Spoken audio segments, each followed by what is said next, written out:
जय हिंद दोस्तों, मैं हूं मुक्तक सिंह राठौड़ और आज इस वीडियो के अंदर एक इम्पॉर्टेंट छोटी सी लेकिन बहुत इंपॉर्टेंट इन्फॉर्मेशन आपके साथ शेयर कर रहा हूं जो आप जानते भी हो लेकिन फिर आपको एक बार और याद दिलवा रहा हूं। And this is about the notification for NDA 2024। Again अपने दिमाग में तारीखें याद रख लीजिए। सबसे पहले नोटिफिकेशन आपका 15 मई को आ चुका है। Last date for receipt of application is 4th of June 2024। ये लास्ट डेट याद रख लीजिए। इस लास्ट डेट से पहले ही आपको फॉर्म सबमिट कर देना है। जितने भी स्टूडेंट्स ये वीडियो देख रहे हैं इनमें से एक भी स्टूडेंट ऐसा नहीं होना चाहिए जो कि 4 जून को फॉर्म भरने के लिए जा रहा हो। ऐसा क्यों बोल रहा हूँ मैं? क्योंकि एक तो इतना लेट करना यूँ भी ठीक नहीं है। दूसरी बात ये होती है कि कई बार सर्वर्स जो होते हैं वो एकदम डाउन हो जाते हैं लास्ट डेट्स को और कभी कभी आपका फॉर्म ही नहीं भराता है। ऐसा हुआ है, कई स्टूडेंट्स ऐसे रहे लास्ट डे फॉर्म भरने गए नहीं भर पाए, एक अटेम्प्ट वेस्ट हो गया। तो ऐसा अपने को होने नहीं देना है। तो इस तारीख से वेल बिफोर, इस तारीख से कई दिन पहले फॉर्म भर देना है। और मैं तो कहता हूं कि जिस तारीख को नोटिफिकेशन आया 2 दिन बाद जाके 1 दिन बाद जाके ही फॉर्म आप डाल दो, भर दो। इसमें एक और फायदा आपको होता है कि आपको सेंटर भी आपकी चॉइस का मिलने की संभावनाएं बहुत ज़्यादा रहती, क्योंकि आप बहुत लेट फॉर्म भरते हो तो फिर अगर जो सेंटर आपकी चॉइस का था वो फुल हो चुका है तो फिर आपको फिर दूर दराज का कोई सेंटर मिल जाता है। तो अगेन अपने लिए डिफ़िकल्टीज क्यों रेज करना, तो जल्दी से जल्दी फॉर्म भर दो। ये लास्ट डेट है लेकिन इस लास्ट डेट को ध्यान नहीं रखना है, इससे वेल बिफोर ही फॉर्म भर देना है। Date of commencement of examination, आपका एग्जामिनेशन कब होगा? 1 सितंबर 2024 को होगा। तो कोई बहुत ज़्यादा वक्त बचा नहीं है। इतना कम वक्त लग रहा है, ऐसा लग रहा है रिवीजन ही हो पाएगा इतनी देर में, पर ठीक है।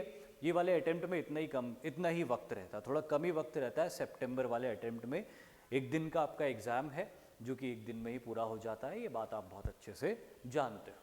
लेकिन इसमें सबसे इम्पॉर्टेंट क्या है? ये डेट।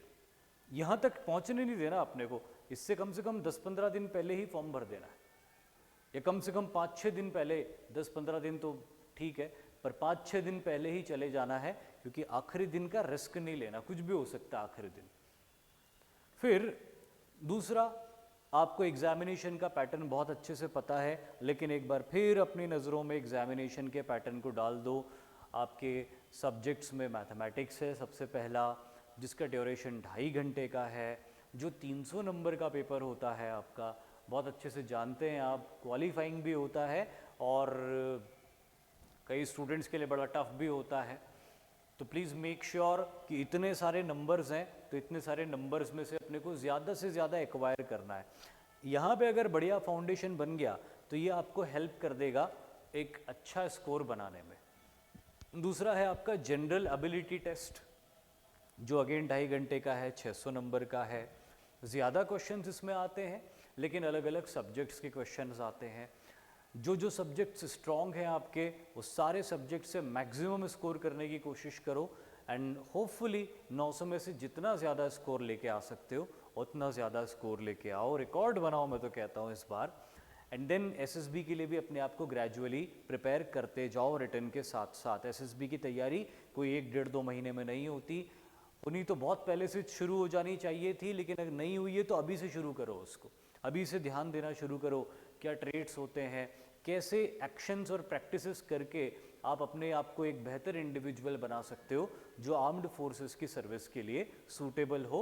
ऐसे SSB माने, एसएस करे आपको, इस लायक अपने आप को बनाना शुरू करो। और ये कैसे करना है ये सब बहुत सारे वीडियोस में बताया है मैंने, आगे भी बताता रहूँगा आपको। और फिर इस पूरी प्रोसेस में तैयारी कैसी रहेगी आपकी, क्या क्या आप करोगे? सबसे पहले एक बहुत इंपॉर्टेंट चीज़ है नंबर 1 पे कि एक बहुत बढ़िया टाइम टेबल अपने लिए बनाओ। ऐसा नहीं है कि बस जब मन किया तब पढ़ लिया, जब मन नहीं किया तो नहीं पढ़ा, आज 4 बजे पढ़ा, कल 8 बजे पढ़ा, ऐसा नहीं होना चाहिए। एक बहुत सिस्टमैटिक टाइम टेबल होना चाहिए और वो टाइम टेबल रोज़ फॉलो होना ही चाहिए। This is very important. बिना टाइम टेबल के आपको सक्सेस लिख के रख लो नहीं मिलने वाली। सुबह जब उठते हो तब से लेकर रात को सोने के बीच में आप किस समय क्या करोगे तय होना चाहिए। अगर खाना खाने का एक वक्त है तो वो तय होना चाहिए कि इस वक्त खाना खाएंगे।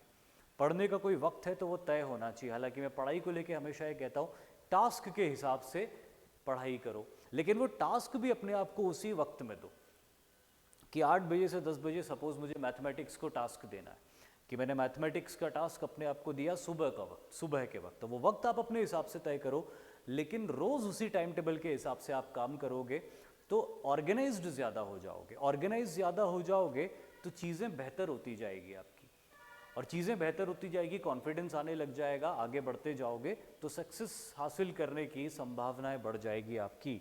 दूसरा इंपॉर्टेंट चीज़ जो मैं यहाँ पे लिख रहा हूँ वो ये है, अपने बेसिक कॉन्सेप्ट्स को सबसे पहले क्लियर करना है। सीधे PYQS की तरफ या MCQS की तरफ नहीं भागना है, सबसे पहले अपने बेसिक कॉन्सेप्ट्स को क्लियर करना है सारे सब्जेक्ट्स के। मेक श्योर कि फाउंडेशन आपका बहुत अच्छा लगा हुआ हो, बेसिक कॉन्सेप्ट्स आपके बहुत अच्छे से क्लियर हो। एक बार जब बेसिक कॉन्सेप्ट्स आपके बहुत अच्छे से क्लियर हो जाएंगे, उसके बाद आप तीसरे नंबर पे PYQS देखो। PYQS देखने का फायदा आपको क्या मिलेगा? PYQS देखने का फायदा आपको ये मिलेगा कि आपको ये समझ में आ जाएगा कि पेपर कैसा पूछ रहे हैं, किन किन टॉपिक्स से क्वेश्चन ज़्यादा पूछ रहे हैं, तो फिर आप उन टॉपिक्स की तरफ ज़्यादा इंक्लाइंड हो सकते हो और उन टॉपिक्स को बहुत अच्छे से प्रिपेयर कर सकते हो। आपको समझ में आ जाएगा, एक ट्रेंड है कि इन टॉपिक्स से क्वेश्चंस पूछे ही जाते हैं हर सब्जेक्ट के अंदर। आज ये वाला पूछा है तो कल इससे पड़ोस वाला पूछ लेंगे टॉपिक, कॉन्सेप्ट, लेकिन पूछेंगे उसके आसपास से ही। तो उससे क्या होगा कि आपको आपका पढ़ने का जो दायरा है ना वो थोड़ा सीमित हो जाएगा। मतलब आपको ये टेंशन नहीं रहेगा कि मैं क्या छोड़ूं क्या पढ़ूं, आपको पता होगा कि क्या क्या छोड़ना है और क्या क्या पढ़ना है। तो फिर PYQS के बाद में आप एंड में जब मॉक टेस्ट आते हैं तो मॉक टेस्ट लगाओ और इसी के पैरेलल ज़्यादा से ज़्यादा रिवीजन करो। या मैं इसको स्वाइप कर देता हूं कि पहले रिवीजन होगा चौथे नंबर पे और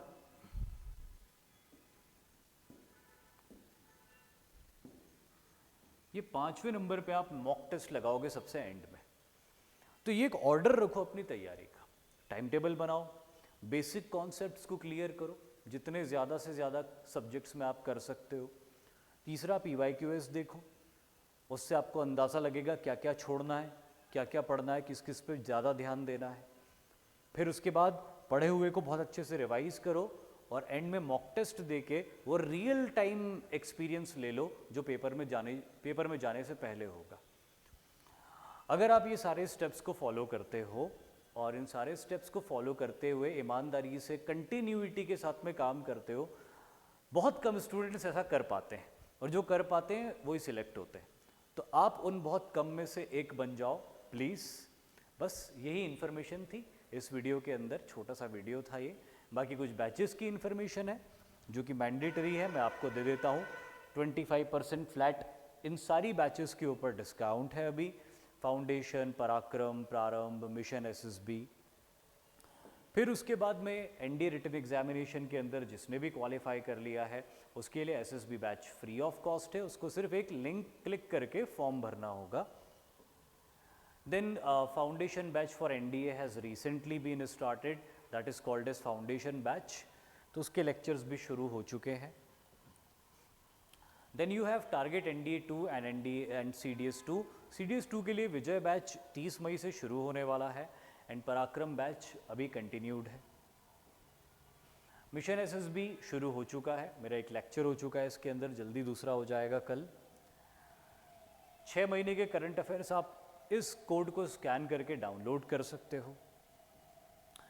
टेलीग्राम और इंस्टाग्राम पे कनेक्ट हो सकते हो जहाँ पे आपको नई सूचनाएं मिलती रहेंगी। And that's it, thank you very much, जय हिंद।